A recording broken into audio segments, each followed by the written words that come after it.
21-year-old corporal who had no business being in leadership of anything, went into Africa and got shot at a regular basis, and led 11 guys. And every day we went out with 11, we came back with 11. If we went out with 7, we came back with 7.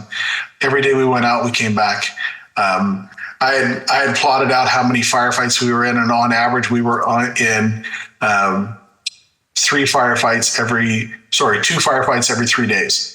So not quite one a day, but pretty good op tempo. And we, all those that went came back. And so when you were asked what is kind of that thing, that's the thing. That's the thing.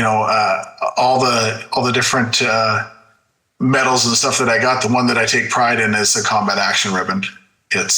You ask anybody who's been in the military, that's the one you want to get, but you don't want to get it, right?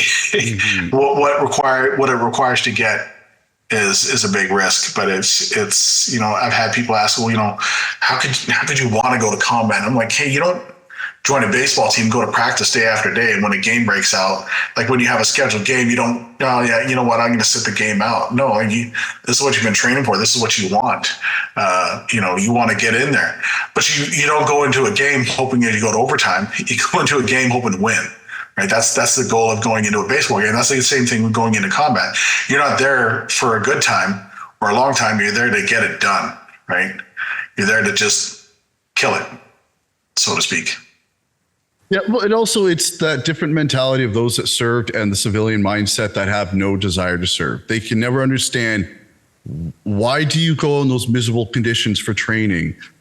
How long was it raining for? It was a record 2 months nonstop rain while you were in that training area. Like, they don't get that, the suffering and the things that some people don't mind putting them through. Like you said, with your guy there, if he wasn't in combat, he felt wrong. He had to feel that situation to feel his true self, in a sense. And they don't. Those have been in the military. Know that one guy that, should put him in a glass case that says break glass only in case of combat.